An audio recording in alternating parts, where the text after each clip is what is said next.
and you know he never showed his face again.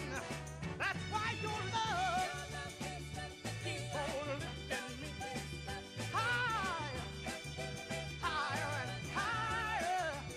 I said your love keep on lifting me higher and higher. All right.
wish I knew how it would feel to be free. I wish I could break all the chains holding me. I wish I could say all the things that I should say. Say 'em loud, say 'em clear, for the whole round world to hear. I wish I could share all the love that's in my heart.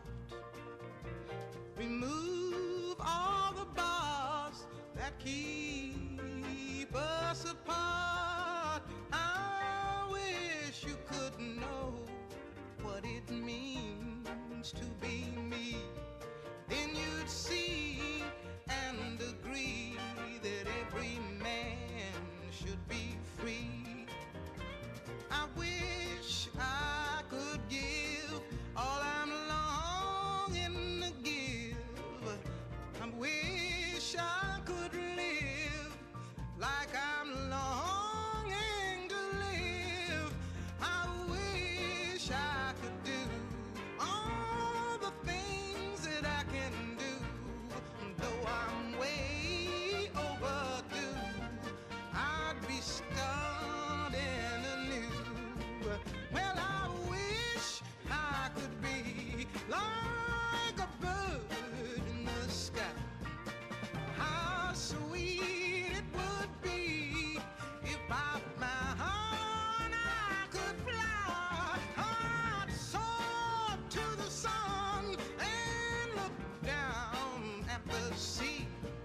Then I'd sing, 'cause I know, yeah. And I'd sing, 'cause I know, yeah. And I'd sing, 'cause I know how it feels.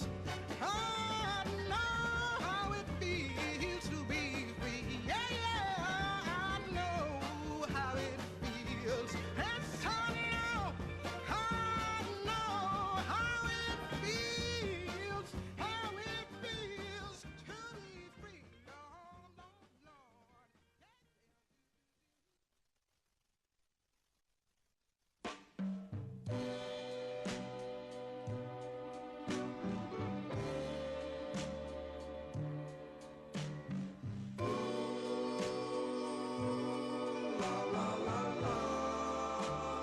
I did you wrong, my heart went out to play, but in the game I lost you.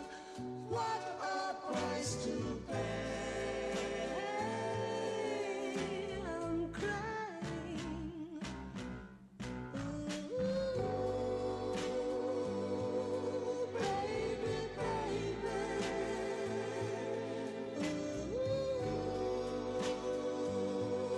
Baby, baby, mistakes. I know I made a few, but I'm only human. You've made mistakes too. I'm crying. Ooh,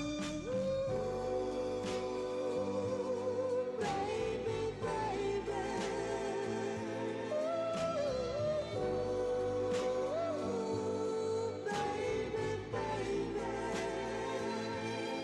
I'm just about at the end of my rope.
It's your thing.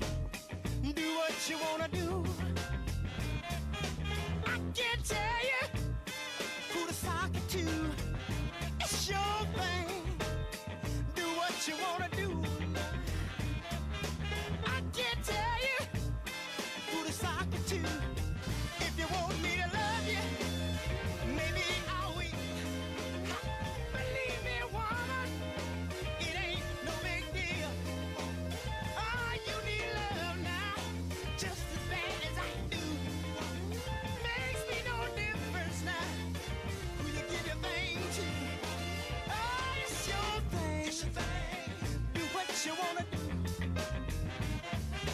I can't tell you who to talk it to. It's your thing. It's your thing. Do what you wanna do now. I can't tell you who to sock it to.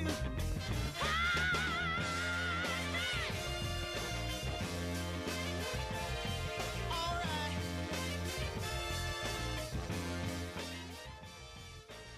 Lord have mercy.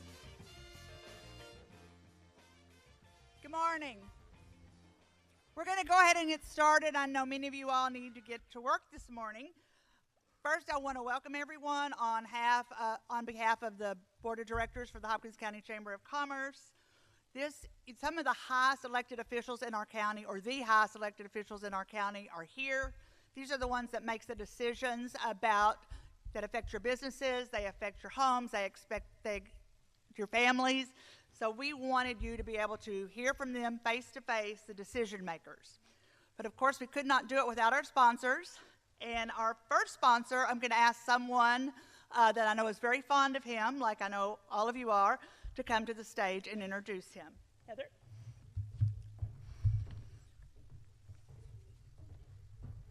Thank you, Lisa. Good morning. It's great to see you all out this morning. And like Lisa said, my name is Heather Roy, and I am with Murray State University. And it is an honor and a privilege to introduce the presenting sponsor of the State of County and State of City's address this morning.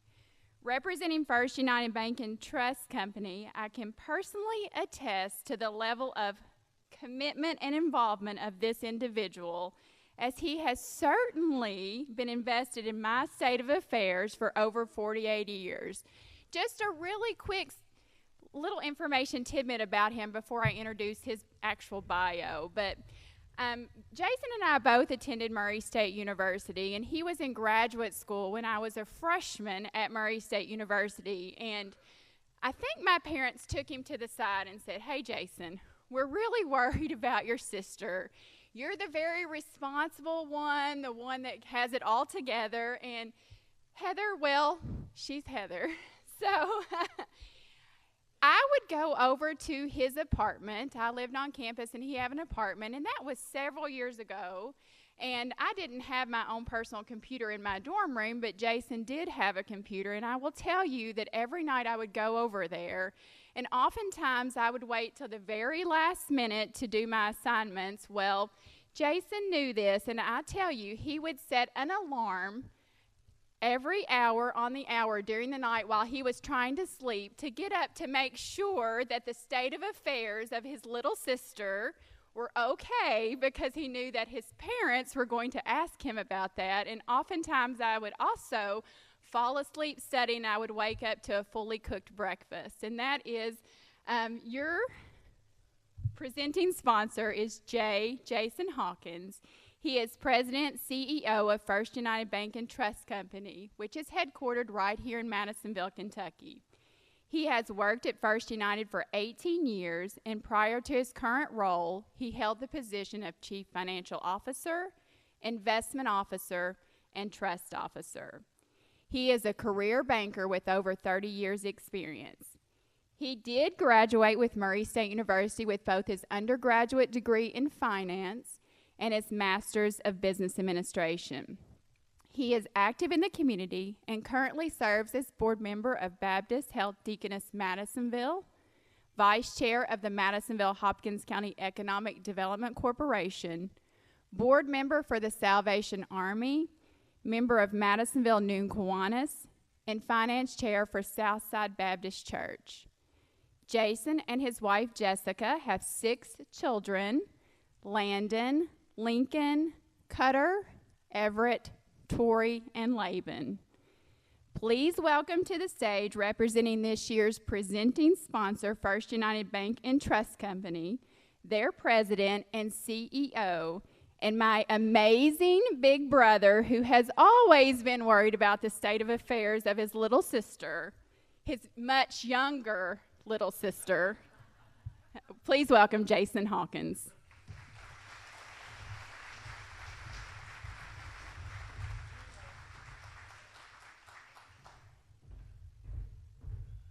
Thank you, Heather. I told her before she got up there that I did get to follow her. So now to tell you a little, no, I'm just kidding. But thank you for those kind words. And on behalf of First United Bank and Trust Company, I just want to say thank you all for being here this morning. I know you all are interested in the state of affairs in our cities and towns and county.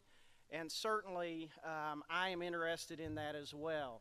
You know, we have a lot going on here in Madisonville and Hopkins County, and we've got a lot to be proud of. And I'm thankful for the leadership that we have all across our county. But I also want to say a big thank you to not only our employees, our elected officials, but also to our city councils, our magistrates. They have tough jobs. They have hours that they have to spend middle of the night, phone calls that they receive at all times of the day. They deal with things that many of us never know about, never hear about, don't understand the ramifications of the commitment that they have to making our lives better. You know, there are little things that go on behind the scenes in our cities, towns, and county that we just take for granted. I mean, we have clean water. We have sewers that work. We have, you know, roads that look good and are repaired all the time. We get them cleaned when there's snow on them. I mean, there's all kinds of things that happen, and it takes a whole team of people to do that. So you're going to hear from our leadership today, but just know that they're supported by hundreds of people behind the scenes making them look good every day. And the people that get up here to speak, you know, they have to make some tough decisions. They have to make decisions that aren't always popular, but are always with the mindset of pushing us forward as a community. And I'm thankful for that, and I'm thankful for our leaders. You know, I choose to believe that in our county, in our city, in our towns, our best days are ahead of us, and that's because of our leadership, and that's because of all of you who are here in the room today who take a vested interest in making this a wonderful place to live and to work. You know, I'm thankful for my employer, First United Bank and Trust Company. We are a community bank. We are committed to the community, and we want to make sure that we share in our blessings with the community that we serve in. And so we're thankful for having this opportunity today to sponsor this event. I'm thankful to the Chamber for putting this event on. I appreciate you all for being here, and just thank you for your attendance today. And I'm looking forward to what all of our great leaders have to share with us. Again, I truly believe that our best days are ahead of us because of our leadership. Thank you all very much.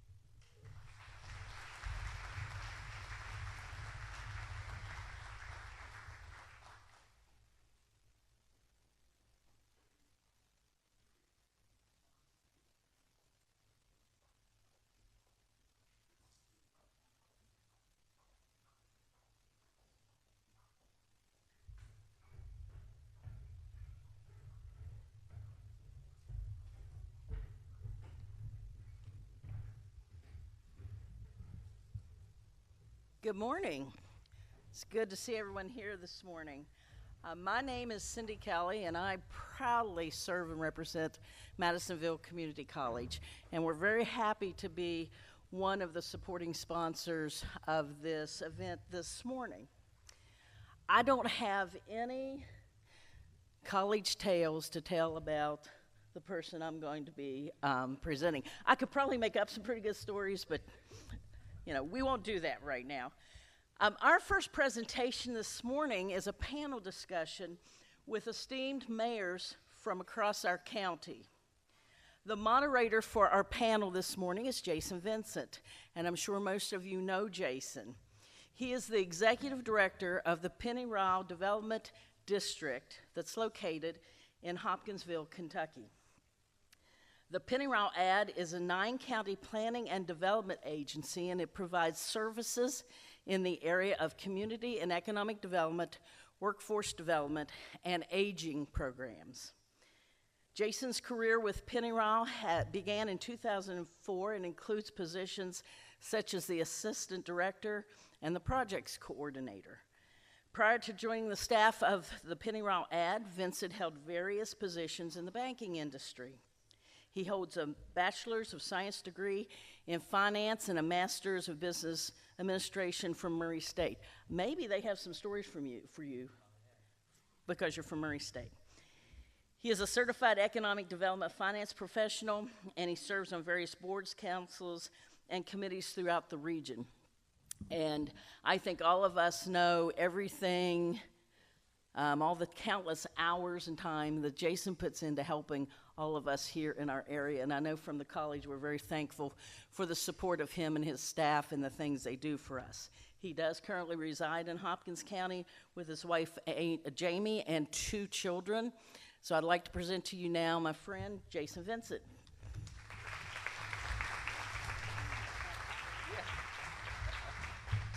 Thank you, Dr. Kelly. I am honored this morning to moderate this distinguished panel of mayors and city clerk. But we are so fortunate to have here not only here in Hopkins County, but throughout the entire Pennyrile region, local elected officials who are working every day to make all our lives better. And just thank you all for what you do. And I know we have several elected officials in the audience. If you all would stand and let us recognize you.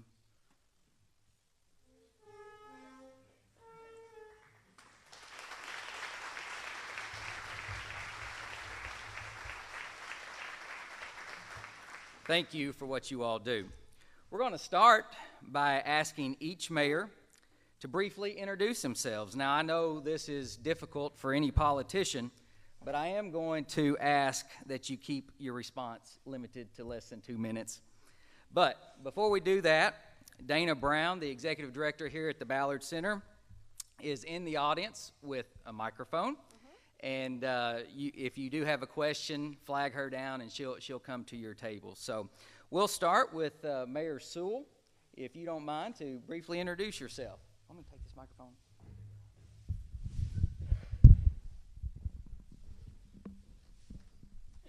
You want to do it from right here? Okay, that's fine.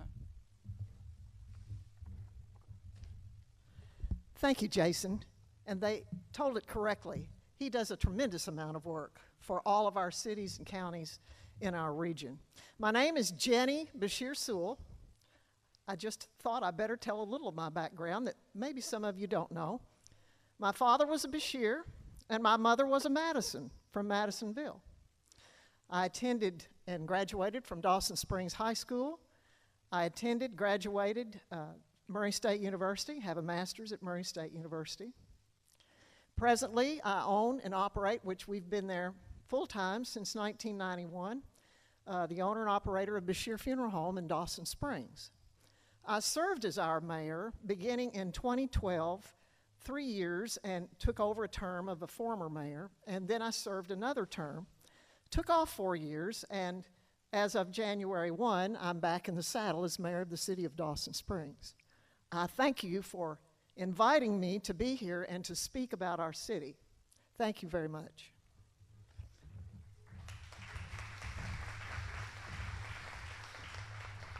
Mayor Phelps, would you like to introduce yourself?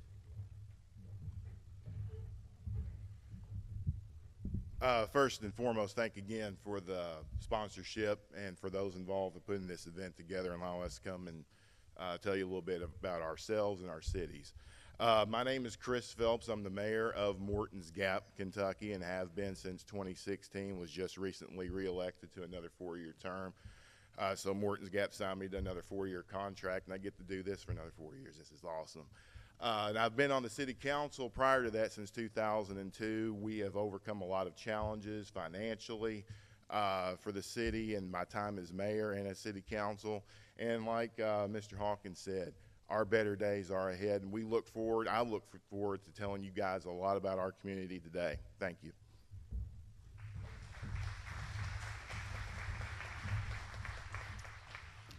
Mayor Jackson from Earlington couldn't be here with us today, but we are happy to have Martha Hamby with us, who is the city clerk.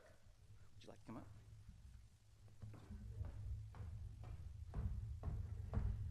Good morning. I hadn't really planned on coming up here and doing this, but our mayor wasn't able to be here this morning, so they've asked me to come up and speak.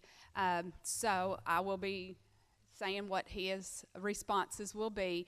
I am Martha Hamby. I'm the city clerk / treasurer / financial director, and we can go on and on and on about our titles, but I won't do that. I have been with City of Arlington for 2 years.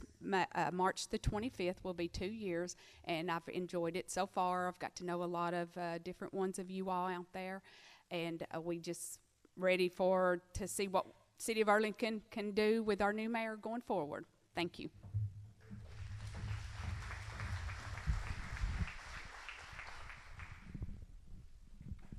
Okay, I think we're ready to start with some questions. All Stan? right. All right. This first one's going to come from, I believe, table 12.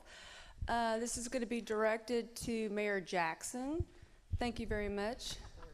City Clerk, you're first up. All right. All right. So this first question is going to be, basically, as the new mayor or representative, what are you most excited about in regards to the future of Arlington? All right. His response is honestly having the opportunity to serve a place that helped shape the foundation of who I am as a man, while simultaneously having the ability to enact change at a rapid rate is what I'm most excited about. Outside of that, I'd have to say the restoration of our downtown area.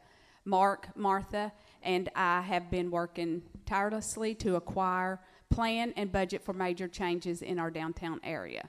The first of which would be upgrading our current walking trail by adding playground equipment, a gazebo, pavilion, seating areas, and a fitness area.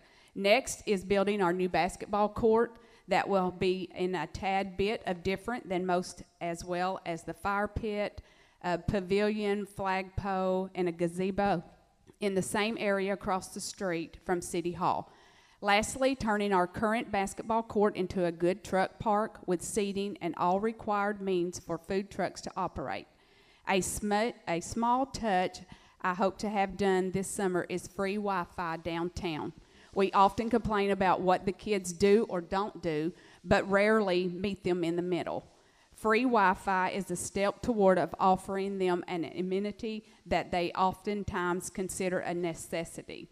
Outside of I'd say, revamping the idea of tearing down everything we see, let's try building up establishment grant programs for minor exterior home repairs and using our resources to clean up the city using our local churches and athletic groups. Creating a true sense of community starts by reconnecting with each other and helping. Probably my goal that would be possibly bringing tears to my eyes would be acquiring the Arlington Elementary School. The possibilities are endless, and the effect it would have on the resurgence of our city would be astronomical. Thank you. All right, so it looks like we have another question. This one is coming from table 13. And this is for Mayor Phelps. Excuse me. This says, housing availability and housing affordability are a concern for many. How can smaller communities like Morton's Gap attempt to address this issue? Thank you for the question. It's a good question. Penny Royal Area Development District has a number of grants, at least they had some about 10, 11 years ago. Morton's Gap was able to, we got 2 community development block grants, CDBG, with the help of PAD. And we put in more than 20 new homes in the city of Morton's Gap. So there are grant opportunities out there. We just have to be able to pursue them. And the cost of materials is really high right now, raw materials for housing. So building new homes, it's not an easy task for any family to do, especially those that can't afford it. So what we would like to do is pursue grant opportunities to help families that are in homes now that are not in the best of shape, not very energy efficient, to get in newer, more improved homes to help their own lifestyle. And that is something that I would like to see done in my current 4-year term when those grants become available. All right, thank you. Table 14 has a question for Mayor Sewell. Given the devastating events on December 10th, 2021, people are very interested to know about the rebuilding efforts. Could you elaborate? I'd be very happy to. If I could, this will be my longest answer of the day, so I've just got to tell the background of this because there's some wonderful people seated in this room that have been a tremendous help. All of the people of Hopkins County have been a part of our solution and continue to be. The loss of 16 lives and the loss of buildings connected to 412 sewer taps were lost, which means many destroyed homes, destroyed multifamily dwellings, churches, businesses, industry, and our city park. It was devastating. As a result, people were being immediately taken to our school for emergency treatment. Eventually, citizens lived in homes of their additional families. They moved into motels in the region, and they moved into Pennyroyal Park. There were always in excess of 150 people living at Pennyroyal Park. Hopkins County and Kentucky emergency management teams under the overview direction of Hopkins County Fiscal Court Judge Jack Whitfield and Governor Andy Beshear were quick to come to Dawson Springs and begin to take action. Immediately, efforts were made to secure our city borders from looters, and plans were made to begin to restore water, power, cell phone communications immediately. A communication cow, as it is called, was stationed in the town to help to restore some cell phone service. After the tornado on Friday, on Sunday morning early, dozens of electrical service trucks came into Dawson Springs and began to work to restore electrical power. About a week and a half later, regular phone service was restored to many damaged neighborhoods. Within 2 to 4 months, most of the natural gas service was restored to the damaged neighborhoods. Now, don't be confused with the destroyed neighborhoods. Within weeks, efforts from FEMA, Hopkins County Emergency Management, and volunteer groups began to remove the debris and destroyed homes. The debris effort removal in Dawson Springs was many, many months ahead of other tornado disaster areas in Kentucky. We were the first to get action. And that was because we had a good team. Our county and state worked very hard for us.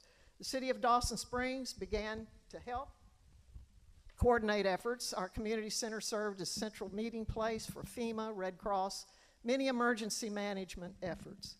The city housed Hopkins County Long-Term Disaster Recovery Group at our municipal building, and they continue to be there. The Dawson Springs City of Water's South Hopkins Water District made every effort to make sure that potable water service was uninterrupted to our city and to the county. Many of you do not know probably that the city of Dawson Springs actually provides the water for all of Hopkins County and even a portion of Madisonville. Our city water and sewer began to cap off the 412 disconnected sewer taps and to deal with the many damaged sewer lines. I wanted to share this story because this is a wonderful story that has been made possible by the valiant efforts of Hopkins County people and the state of Kentucky, all across, and people from all across our nation, even including our president, who did come to our community. Let's talk about Hopkins County Long-Term Disaster Recovery Group. The Hopkins County Long-Term Disaster Recovery Group has served as a tremendous help, and they are still helping. In a report dated January the 17th of 2023, that's a year and 1 month after the tornado, the Long-Term Recovery Group has worked on to help restore 70 properties or structures. They have distributed appliances and furniture to families. They have coordinated and closed several hundreds of cases, to bring recovery to many tornado victim families. A sample. They could have given up to $3,500 for each family. Hopkins County decided to ask for the costs. If they needed a refrigerator, for instance, from Lowe's, instead of giving them the money, they would give them they would make the checks out to Lowe's and let them go and buy the products. So we know that all of the monies was going to actual recovery for these people. They've done a great job in coordinating this. They've applied for several grants, and just received an additional grant for Habitat of Humanity in the amount of $99,000. Catholic Charities and the Fuller Group with supplies. These monies would probably exceed, just in what they have done, is $750,000. Let's talk about Habitat for Humanity. Tremendous organization. 21 families have been approved for housing. 1 house is complete, and 11 others are under some sort of state of construction. A charity group called the Brethren have committed to work in Hopkins County for a full year. Habitat for Humanity hopes to build 50 houses in Dawson Springs in 3 years. I should have said the county. I think they hope to build 50 in the county. Catholic Charities, they have completed 90 caseworker projects. They have a Mennonite group in Dawson Springs for 3 months, as we speak, with 2 houses under roof, 2 foundations being built, with a possible 6 houses total to build. The Dawson Springs Housing Authority. The Dawson Springs Housing Authority's Clarkdale Court, a governmental multifamily housing project, was completely destroyed. About 80% of the design work has been completed, and it is thought that the bidding and construction work will start this summer. The Belmont property is about 60% occupied, with the hope of renovating the rest of the buildings this spring. The delivery of windows and doors has taken untold amount of months to receive. Differing church groups. Faith Baptist Church has been building a new house for one of its members and families. The Dawson Springs Primitive Baptist Church is working on placement of 2 double-wide units for families. The Fuller Group has 7 or 8 houses under construction in the county. Altogether, as of January 11, 2023, from Barnsley to Dawson Springs, there's 123 building permits. There are 93 building permits within a 2 to 3 mile radius, including Dawson Springs, 2 to 3 mile radius of Dawson Springs and including Dawson Springs. There are 42 single-family dwellings inside Dawson Springs, 10 single and double-wide units, 5 commercial, 1 multifamily, 3 additions, 5 accessories, and there are many, many more being planned for this year. Please forgive me for such a long answer, but I felt like this story needed to be told, and I feel like that the thanks need to be given to many of the people that are seated in this room right now. We are absolutely indebted to you. Thank you for your deep and wonderful hearts and your helping hand.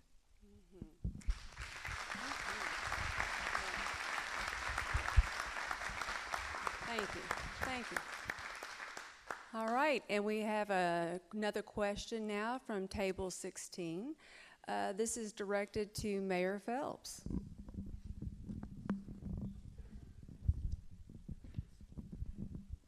Infrastructure is an essential component of any thriving community. Can you share any projects planned for your city in the coming years? Great question, and I've spoken to this many times doing this address. We had a broken down water system for years, and it was exponentially increasing. So we were starting out losing between $6,000 and $8,000 a month in water to the ground, and then that figure rose to $8,000 to $10,000 a month, $10,000 to $12,000 a month, and got to the point where it was even $12,000 to $13,000 before finally, again with the help of PAD, who's been a strong partner for us in many communities, we were able to secure a grant, a community development block grant, the CDBG I was speaking about earlier for homes. We also got through it for infrastructure and got a new water system in place. And that project was completed last year. And we have now saved that money. So now we're able to put funds in our sinking funds that we were supposed to put in. We didn't have to move money from different accounts to make ends meet. It was a scary time. And we're very thankful, again, to PAD, the elected officials that helped us get the grant and the effort that we undertook ourselves.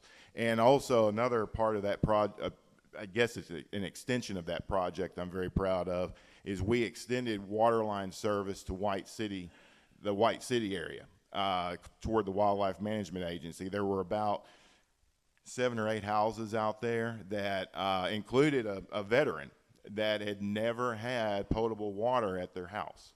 And we were able to get a water line extension to that area. So these people, here's how bad it was. When one of those houses, they would bring in water in a cistern or something, some kind of a tank, and they would draw from that tank.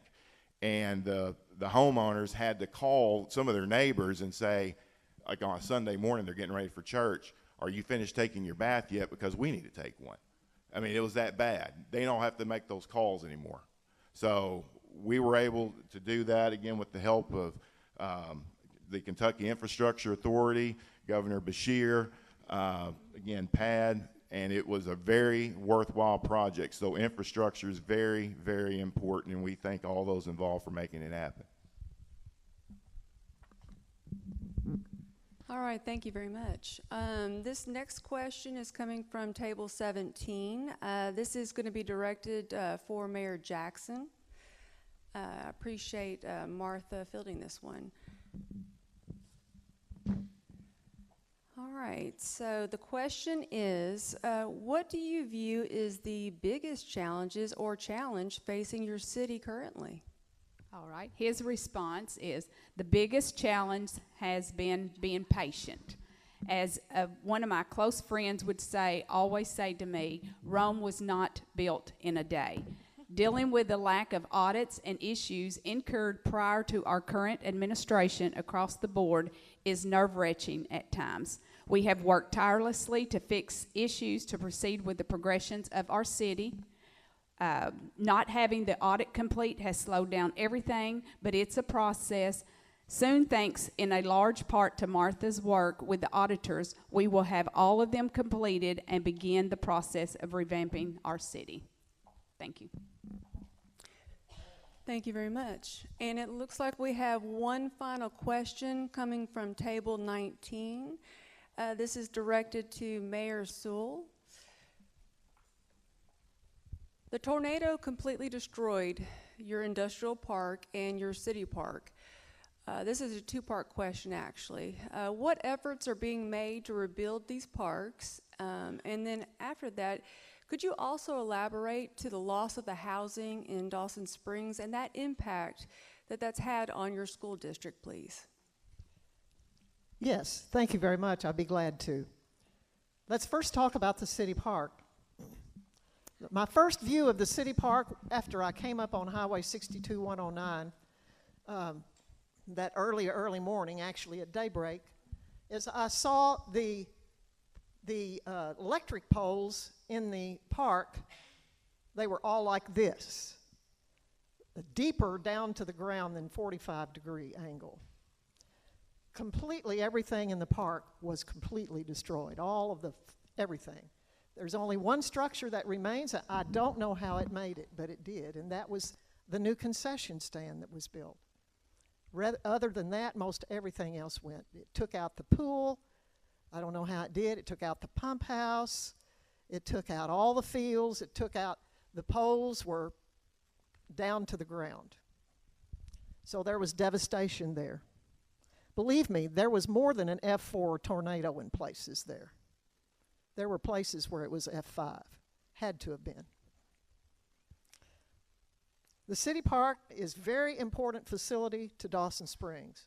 It's where our high school baseball team and softball team practice and play their spring games. It is the location of our Little League baseball and t-ball fields. It's our youth softball fields. It was also the location of picnic pavilions, tennis court, basketball courts, walking trails, and all the trees were down on that. A spray and swimming pool, and a couple of children's playgrounds. The City Park Board of Dawson Springs is extremely active in redesigning the park and identifying and attracting funding for rebuilding efforts of the park. It's expected that phase 1 of the city park design will be complete by the end of April. Funding has been secured for the T-ball field through a land and water grant that had already been pre-applied for. So obviously that will be in phase 1. And additional funding has been identified for the softball/Little League field. These two fields will be completed in the phase 1 effort. Additionally, a playground is planned to be placed near these two fields in phase 1 project along with parking. And phase 1, when it is complete, then additional phases will be pulled up and designed. You say, well, you didn't say anything about high school baseball. We're still very fortunate to have Riverside Park, and that facility was not damaged in the tornado. So now let's talk about the industrial park. Yes, it went down too. It took down everything in there. It took it all out. Presently, the All Source Group, a seed distribution company, lost 2 buildings in our industrial park and completed in the fall of 2022 one 100,000 square foot building to take the place of 2 buildings previously utilized. All Source plans to hold on an additional property where another building was located with thoughts of possibly building another building as they needed. So in other words, they built a building that could, it was a huge building they have built and extremely tall. And they can probably store as many seeds, put it that way, in that one building as they were in the 2 buildings, which leaves the additional property for additional build if and when they need it. A 50,000 square foot spec building was destroyed in the tornado. The building was expected to have a contract to be filled with industry in it. It was expected to be signed in February of 2022, and as we all know, the tornado took the building out. Industries interested in locating in the park in 2022 have expressed concerns about the city presently having enough housing for their workforce. A worthy concern. Considerable efforts have been expended in locating a multifamily housing unit in Dawson Springs, and in particular in the corner of that industrial park, to help to house a workforce. Prospective industries have been pleased to hear of the possible multifamily housing that may locate. Considerable efforts are being made to locate new industry in the park, along with possible finance for new facilities and seeking prospects. And we do have prospects. It's my thoughts and the thoughts of many citizens in Dawson Springs that the location of new jobs and industry is equally important as rebuilding housing. Now, as to the final question, which was about the school.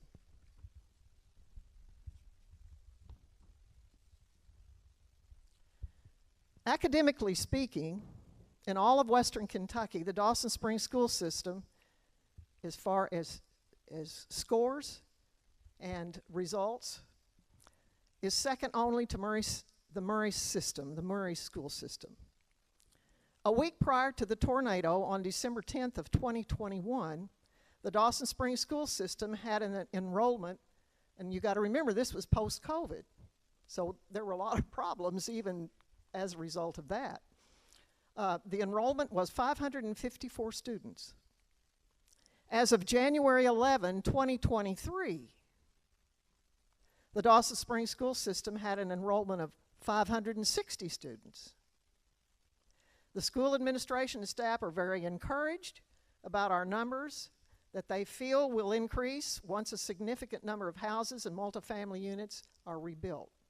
They are grateful to families and families that value the school and are willing to continue to send their children to our school as their homes are being rebuilt.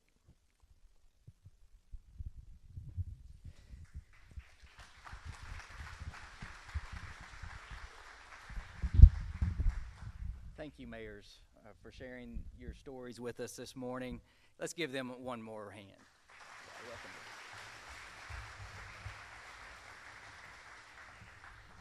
Would Judge Whitfield and Mayor Cotton please make your way up here? I do have the pleasure of introducing Hopkins County Judge Executive Jack Whitfield Jr. Judge Whitfield is an Air Force veteran, entrepreneur, and former coal miner.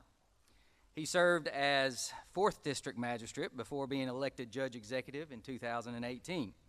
In addition to his leadership roles here in Hopkins County, he is also a board member of the Judge Executives Association here in Kentucky, chair of the West Kentucky Coalition, 2022 Emergency Management Judge Executive of the Year, You Decide Kentucky Board, the Coal and Mineral County Board, and most importantly, the Pennyroyal Area Development District Board. Judge Whitfield, come on up.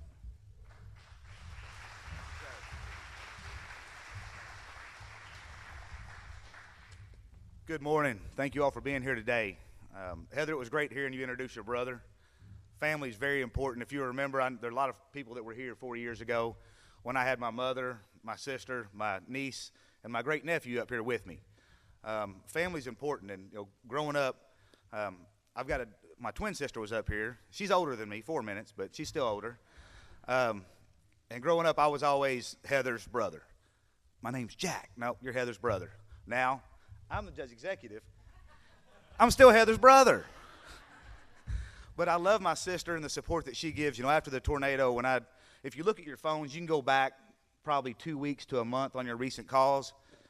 The days after the tornado, I could go back about an hour with all the recent calls on both phones. I needed help answering phones, taking notes, and just support. And when I reached out to my twin, she jumped in the car and stayed with me and helped me out. So family, I couldn't be here without her. So Heather Ray, thank you. I love you.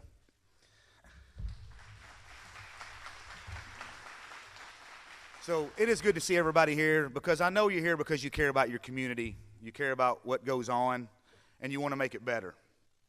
And there are a lot of good things going on in Hopkins County, but I do want to take a few minutes to talk about things that have happened and some of the amazing people that we have. You heard Mayor Sewell talk about it a little bit, and thank you, mayors, for getting up here. I appreciate all that you do and are going to do for your community. But in the aftermath of the tornado, recovery seemed almost impossible. The devastation was just something I'd never seen before. But so many people stepped up to help. From all over the world, we're making progress because of them. We had groups like the Sheepdogs, Team Rubicon, your magistrates. It's a part-time job. They were there every day, doing everything to help take care. So we hear a lot of complaints about elected officials. I tell you, the ones that we've got here are amazing. My office team, I was gone for, weeks, and didn't have to worry about what happened there. So thank you all so much for all that you do every day, but especially during that time. We had crews of inmates that Jailer Lewis made sure came out and helped to clean things up, to make everything look better, to make it where we could get through the streets to be able to help people. We had volunteers from all over the world, and this took a huge effort to coordinate those volunteers. So I tasked Jesse Breedlove with the road department for that. He's staying in that role now because we continue to have people from all over the world come to help us out. And he has done an amazing job with that. We also had to house those volunteers. They had to have somewhere to stay because they were coming from all over. And I don't know if you all know Kim Gillum, but she stepped up and said she would figure that out, and she did. She was also running for judge at the time, and I don't know how she did everything she did. But Kim Gillum, if you'd stand up, because she did an amazing job making sure that those people were taken care of.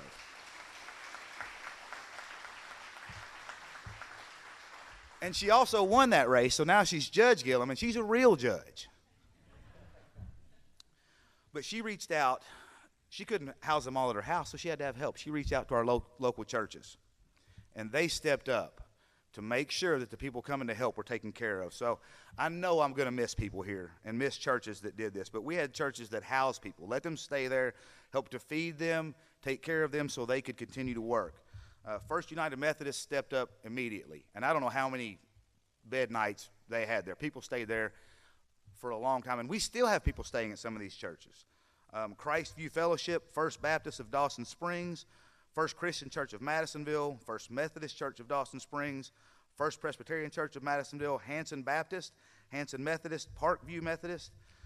This is not an exhaustive list. I know there were others, but those churches and the volunteers that came to serve the people staying there, those were truly the hands and feet of Christ, and we would not be where we are without them.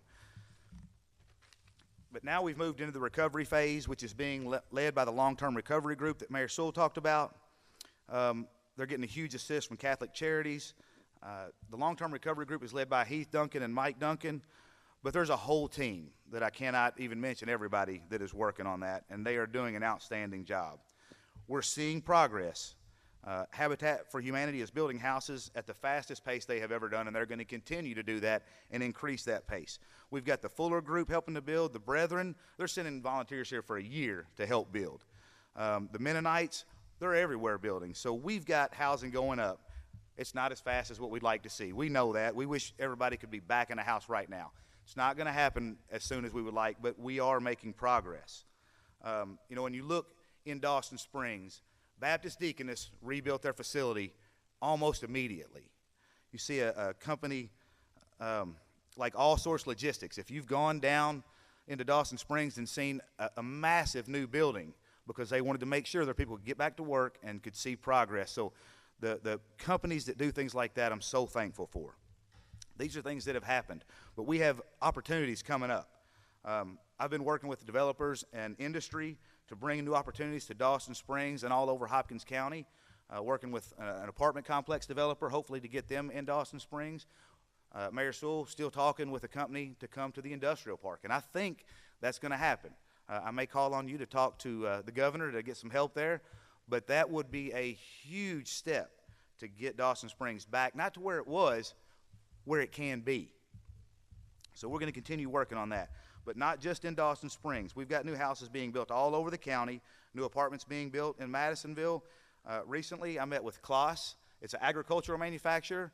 They are here right now in a temporary facility. They're going to build a new facility in Hopkins County that's going to have 30 new jobs, and I think I know where they're going, and if they go there, you're going to see other things follow. We have opportunities. We are seeing progress, and we are going to move forward, and we'll continue to pursue those opportunities.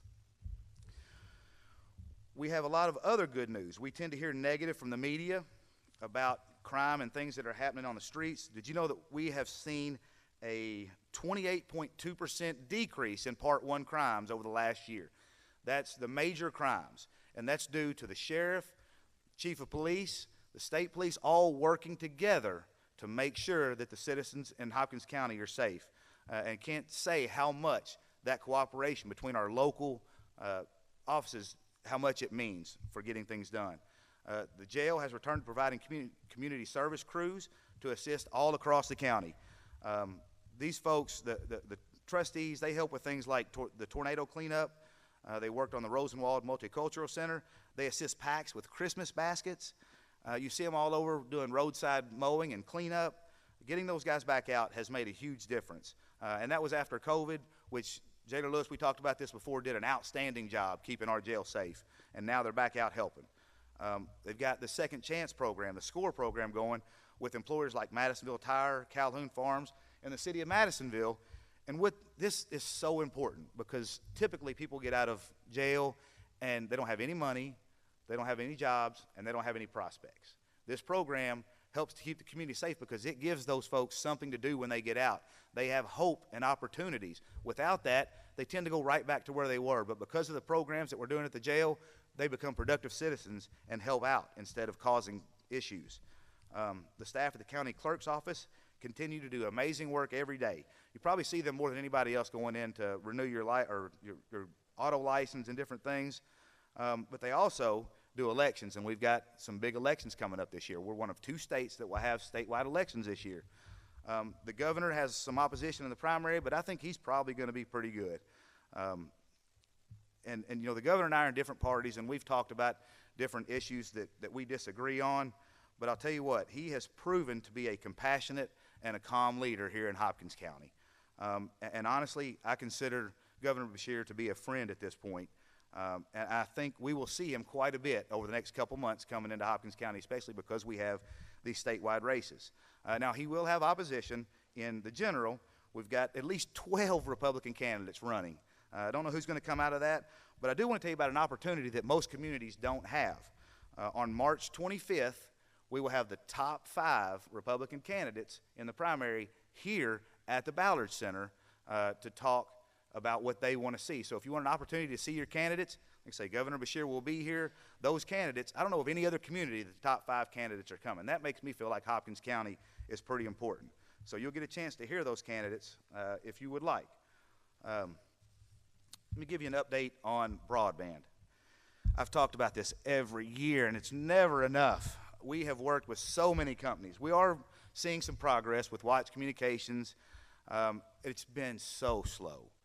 The return on investment isn't enough for these companies to get out and really do it. But the state is putting out a lot of money over the next couple of years to bring that broadband here. So a lot of you have Kenergy for your electricity. Finally, we got the state to change the rules so that Kenergy can start running fiber to the home. They've already hooked up their first customer in McLean County. Now, they've got 14 counties, about 7,500 miles of fiber to run.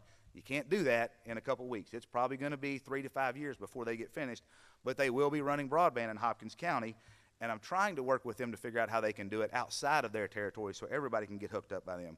But Spectrum is also running fiber. They're trying to get money from the state to do that. And we've got a small company here in Hopkins County called Lit Fiber that one individual decided, you know what, we got to have broadband. So he started digging trenches, putting in fiber, and running it to the homes. He is also working with the state and the county to try to make progress on getting fiber. So I've stood up here for 4 years now and talked about that, still talking about it, and probably will be for the next 2 or 3 years, but we are making progress, I promise. I think that's all. Oh, wait a minute. One more thing I want to talk about real quick. The walls are going up at the sports complex. I've talked about that for 4 years. The walls are going up. 15 years we've talked about this. 15 years. Concrete's being poured, walls are going up, but this could not be done without the cooperation between the city of Madisonville and Hopkins County, between the city council and our magistrates. None of that could be done if we were trying to do it alone. And I fully expect that this one development is going to lead to many others. We're taking a chance. We're doing something that we feel like we are going to see progress for this community from. Sometimes you have to step out and do things different, get things done to see what happens. And like I say, I think we will see huge growth. If we don't, I probably won't be up here in 4 years. But I am confident, or we wouldn't be doing it. So let me just say, I look forward to the next 4 years. I think it's going to be an amazing time. I look forward to working with the other mayors. And I met with Mayor Jackson. I wish he could be here today. I met with him right after he was elected. And I tell you, he makes me feel old and small.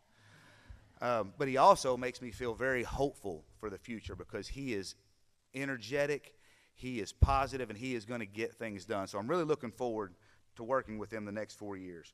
I'll just say, we've been through some tough times, but with leadership like the mayors we have now, hopefully myself, who are forward-thinking and willing to take chances. But most of all, what's going to make a difference is that all of you and all of the leaders in the county have a love for our county and want to see progress. And that love for not only the county but each other that we saw over the last 4 years is what is going to carry us forward and make us better. Thank you all so much for being here today.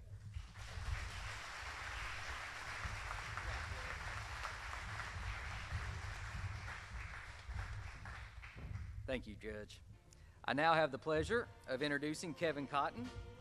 Oh, they're going to show the video now? Okay. All right.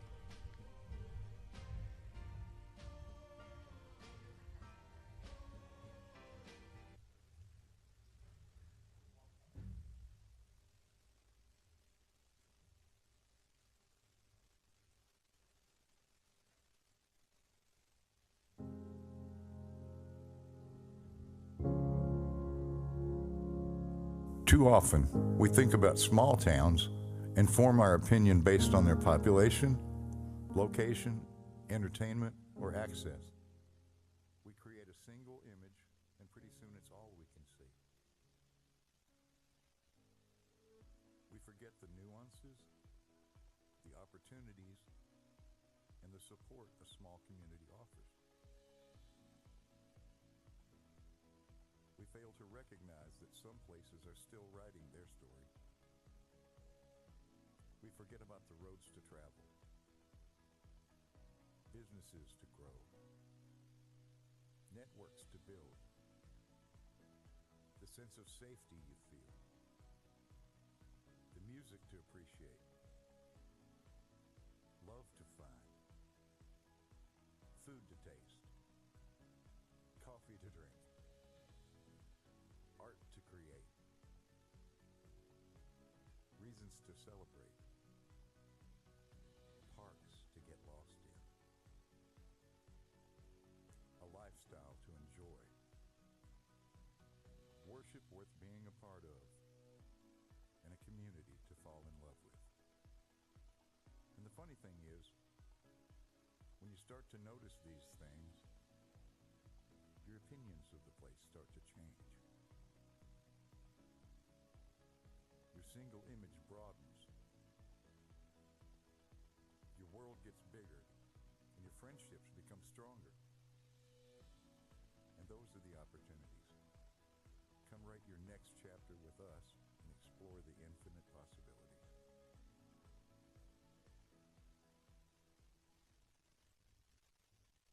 Mayor Kevin Cotton has served the citizens of Madisonville for many years as a business owner, foster parent, and firefighter. He now serves the community in his elected position as mayor. He is known as a person with both passion and vision for the city and proudly wears the servant leader title. Mayor Cotton recognizes the infinite possibilities that Madisonville has to offer and looks forward to continuing to serve as your mayor. He comes in every day eager to problem solve and serve the people of Madisonville. Mayor Cotton.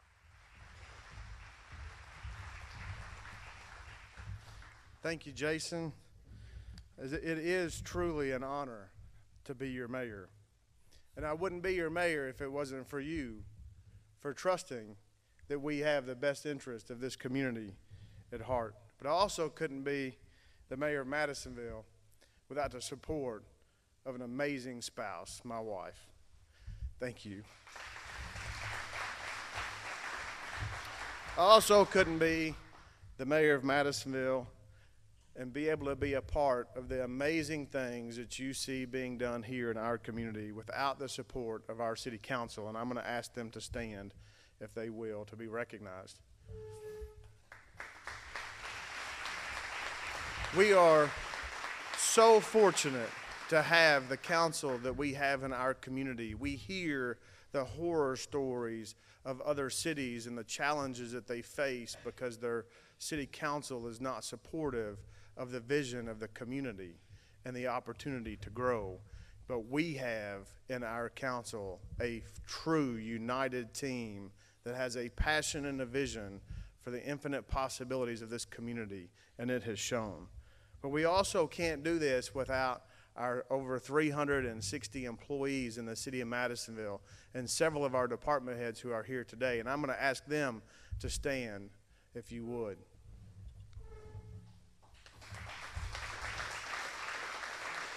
This is the team of people that help make things happen in this community. It is not one person. It is not one individual that can come in the morning and say, this is what we're going to do today.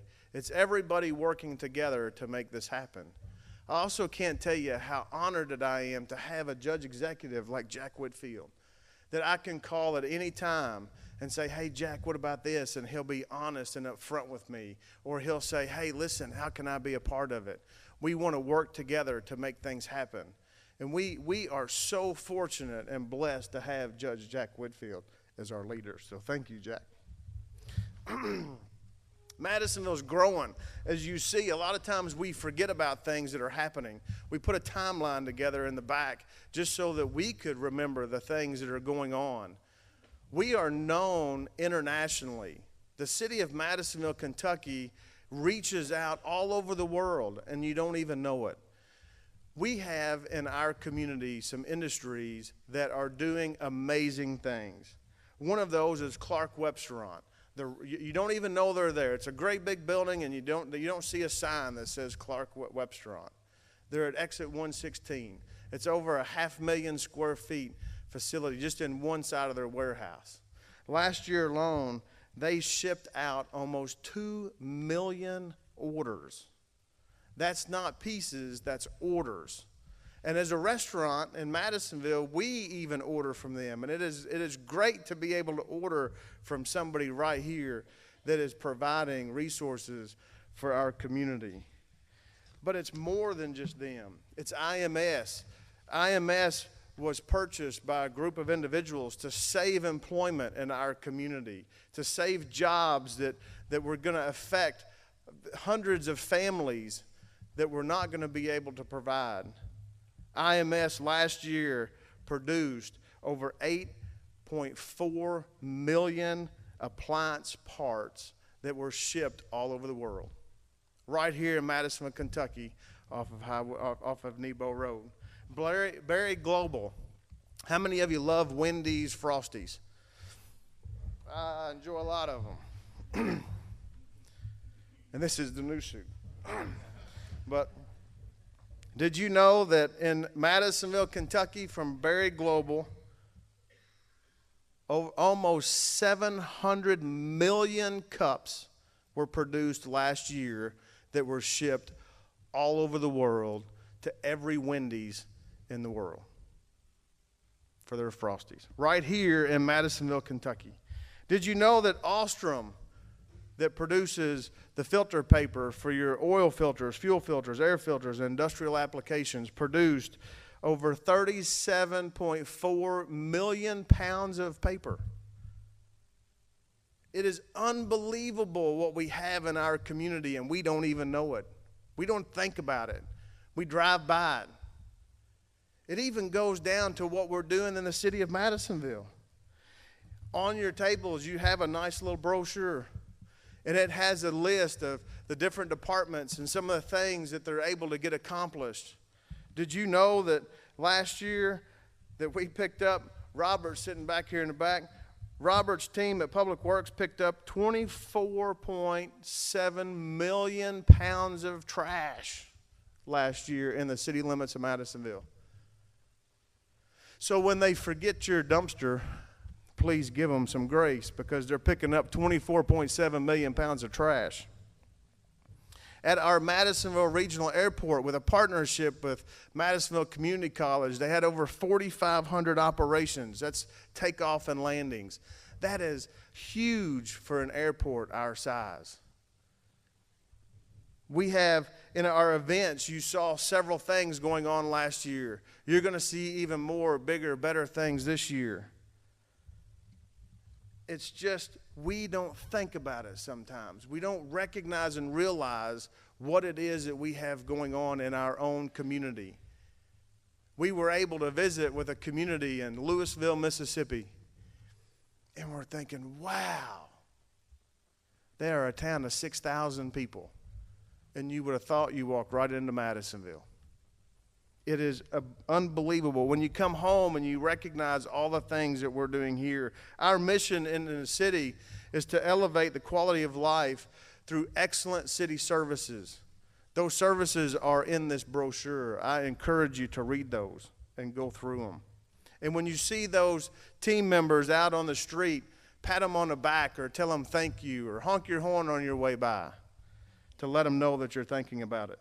Our vision is to provide support that will elevate every business, every home, and every person. And we've seen a lot of struggles and a lot of challenges in this past 4 years. COVID, ice storm, tornado. It was devastating for our community. But our vision cannot change. We have to stay focused to make sure that we're providing that support to every business, every home, and every person. So sometimes we got to pivot. You see on your placemats, it's a little bit about where we're going and how we're going to get there. We've accomplished a lot of things in this community with our team and with our partnerships. We partner with the Hopkins County Chamber of Commerce and our economic development and our tourism. Trish is back there somewhere. She has a name tag that says that she works for the city of Madisonville. I didn't know that she knew that, but so she'll write me bigger checks. You're going to notice that on that piece of paper that you have on your table, it talks about wigs, and I promise it's not because I'm bald or balding. It's because those are our wildly important goals. Those are things that we have to make sure that as a team in the city of Madisonville that we're staying focused on. And we want to share those things with you today.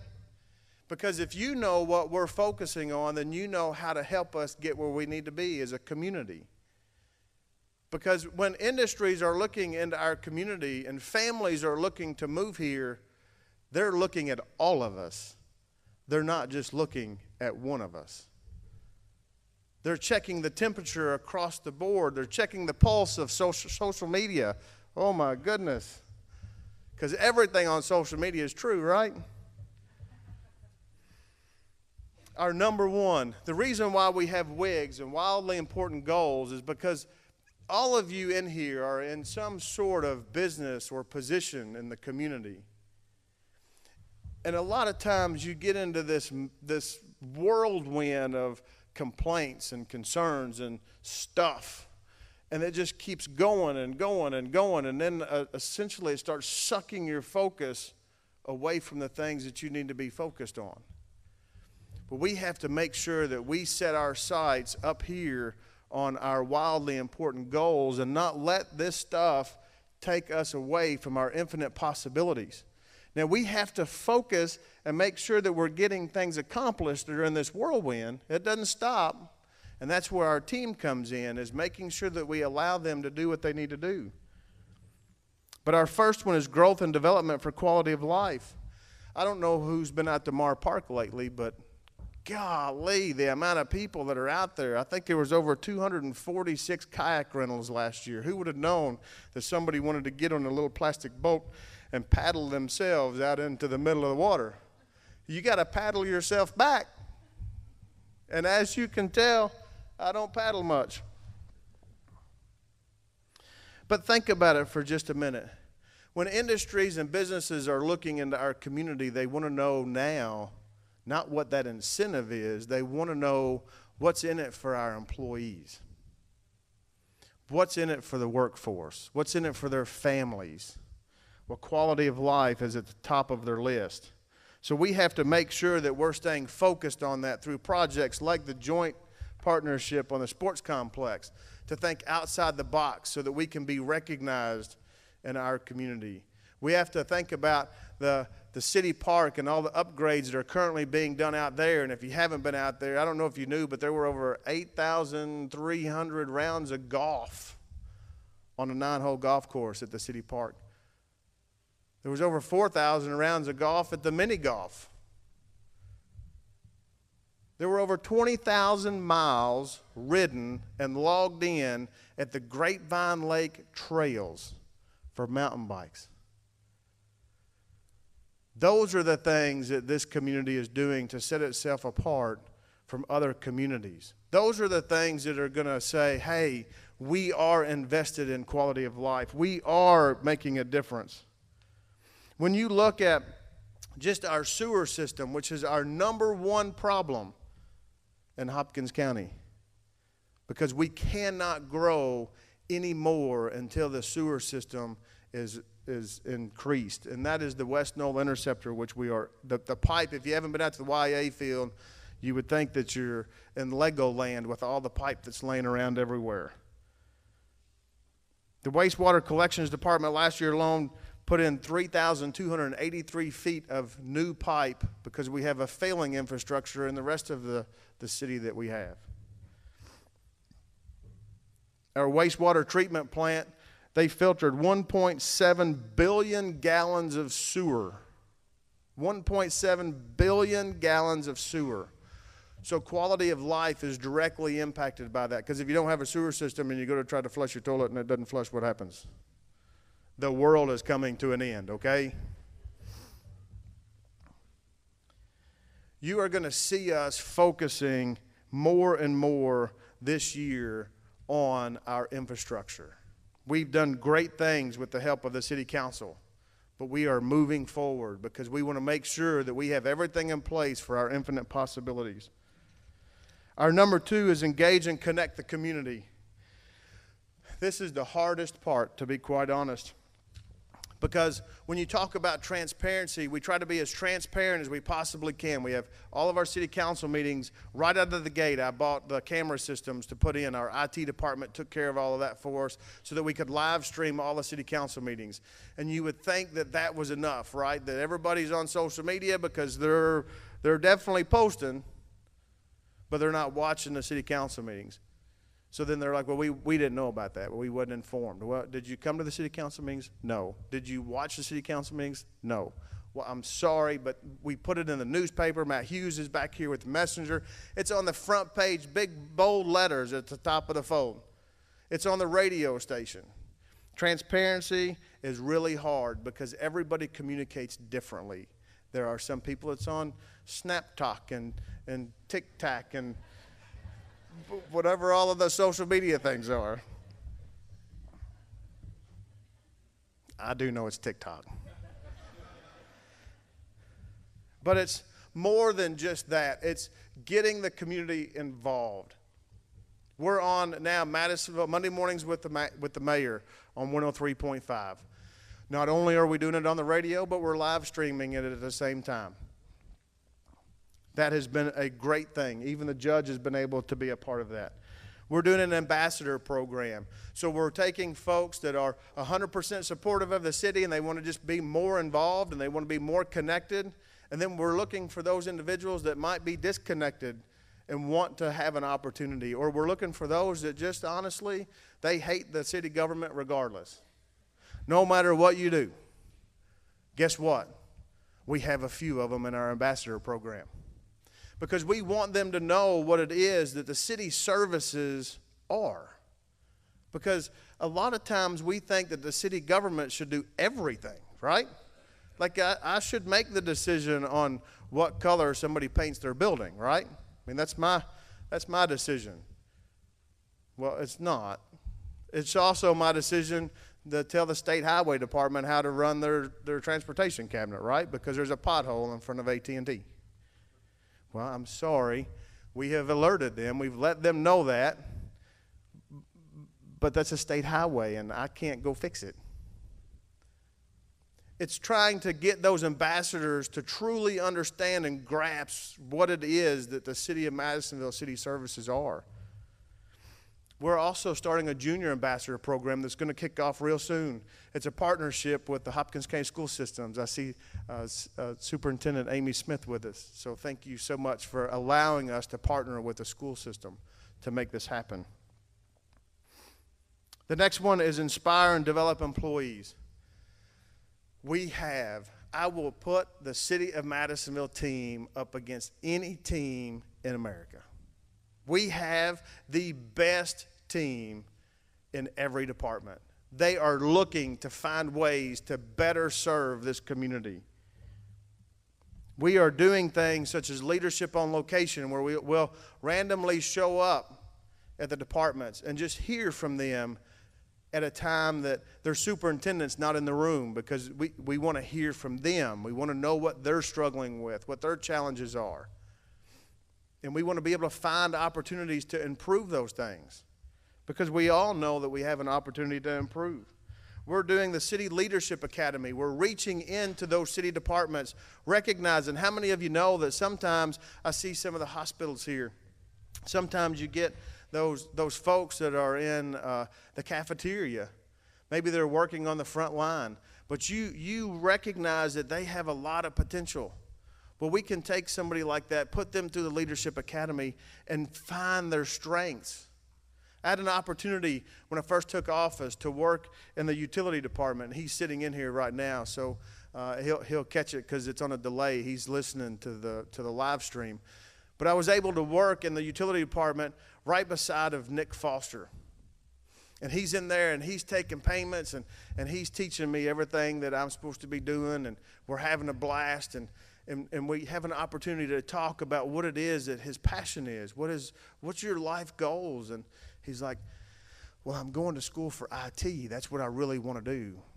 Well, it just so happened that Jeff Bell said, hey, Mayor, we're going to need some help in IT. You're doing a lot of stuff, and we're going to have some help. Well, we had an opportunity to recognize that out of Nick Foster and see that he had those leadership abilities and that he had a desire to do more, so we were able to put him into that position. Now, he's a school board. He's on the school board, so if you have any questions, ask Nick Foster. He's sitting right over here in a blue shirt. Oh, by the way, the city of Madisonville has nothing to do with the decisions of the school board, okay? So don't call me because they've canceled school.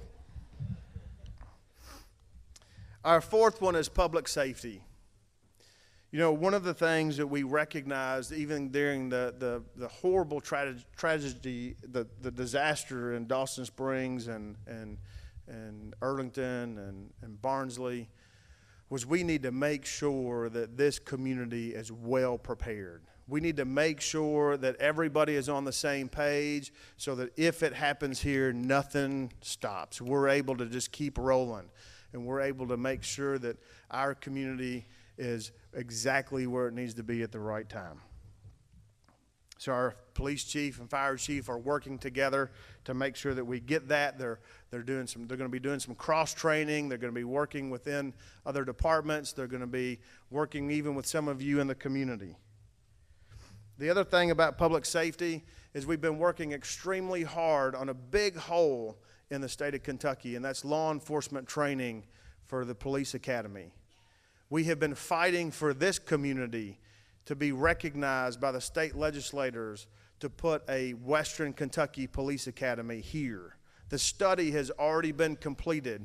We've spent several days, Chief Bryan and I have been in Frankfort to say, hey, we just want to make sure that you all remember that you said that if the study came in and it was positive that you would fund this project. So when the budget opens up next year, we hope to see the initial investment of right at $70 million to come into our community with a total investment, Chief, was it over $300 million? That's going to be right here in Madisonville. Almost 100 jobs, and law enforcement officers from everything west of Elizabethtown will be trained in Madisonville, Kentucky. But we're not waiting on that. We're taking a step forward, and we're working with the police department on the MTech building out back behind GE. It's a big blue bubble if you haven't seen it. It's not going to be blue much longer, but it's a big blue bubble. That's the new 20,000 square foot police public safety training center. And it is going to be state of the art. And it's because of the hard work of our police department working to make that happen so that we can go ahead and start training law enforcement officers from all over the state. Here's the thing. We've been able to get a lot accomplished. And if you have any questions, there's some of it back. There's about 10% of it back there on the boards. Here's all the things that we've been able to get accomplished in the past year in each one of our departments. But we have so much more to do. And our vision is going to continue to be the same, and that's to elevate every business, every home, and every person. We might have to pivot. And pivot is not plan B, it's a part of the process. Sometimes you hit roadblocks, right? Sometimes you have barriers that you have to get around. But I'm so excited about where this city is going, where it's at right now, and the infinite possibilities that we have. And you're going to see us representing this community throughout this nation. We're already reaching out to other businesses. We're already sending this video out to places that have a remote interest or they don't even know about Madisonville. You're going to see us fight for this community to make sure that we're reaching those infinite possibilities. And I can't do it alone. It's all of us working together to make it happen. So thank you for letting me be the mayor of Madisonville. Thank you for letting me have this opportunity. And I can't tell you how much I love every minute of my job. Have a great day.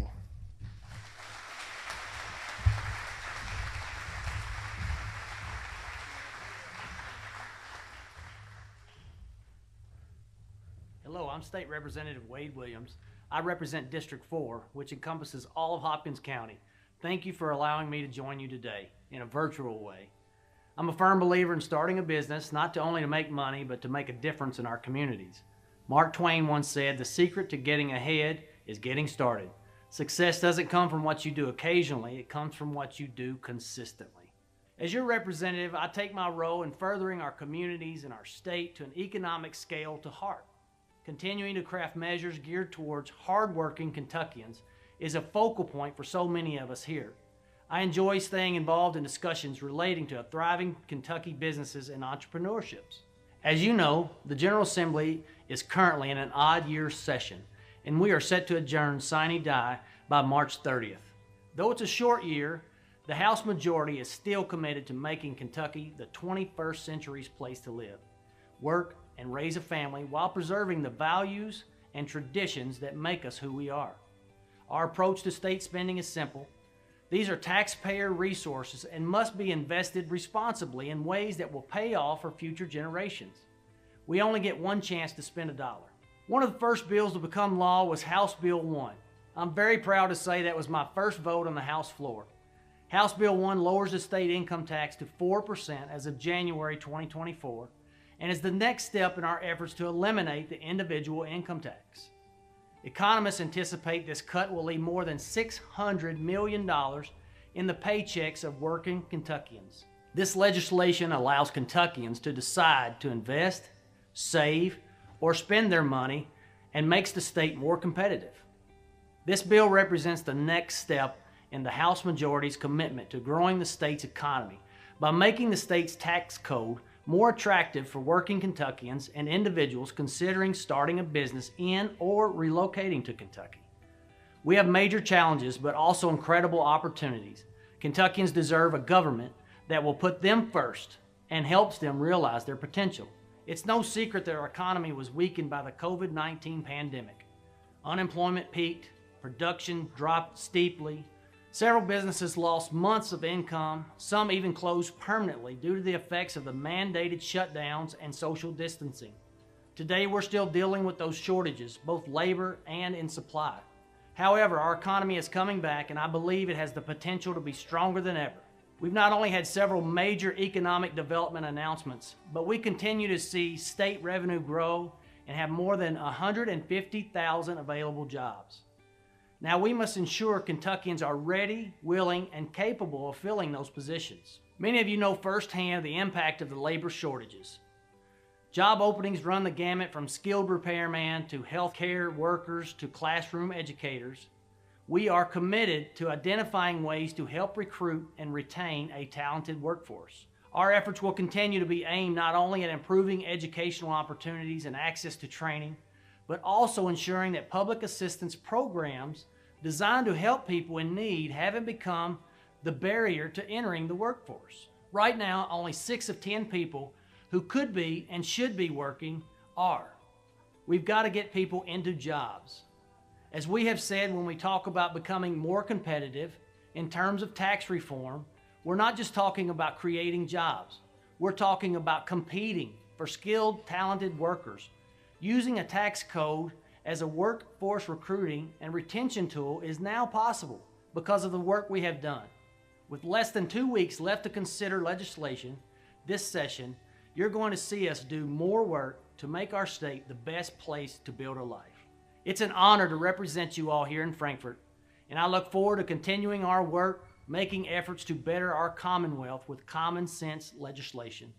Again, thank you for allowing me to join you today.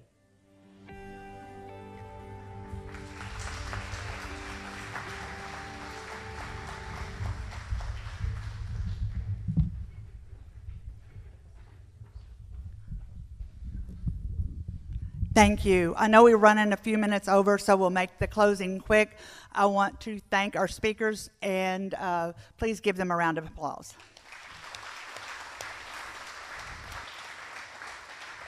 I want to thank Jason Vincent and Dana Brown for helping with our panel. I want to thank the ambassadors, our wonderful volunteers that today were led by Jim McMurtry to get everything set up yesterday. Thanks Sherry Buchanan and Jamie for the food. I do want to mention, I think at table 13, we do have we have two people representing the state. We have someone from Congressman Senator Mitch McConnell's office, and then someone from Governor Beshear's office. So if you'll wave at them. If you don't know them, you need to get to know them. So thank you all again. Thanks to our sponsors, First United Bank, Madisonville Community College, our table sponsors, Energy Systems Group, Owensboro Health, Hopkins County Fiscal Court, Hopkins County Board of Education, Baptist Health, and we hope to see you all back here again on April 21st for our Business Excellence Awards. Thank you, and you're ready to go back to work?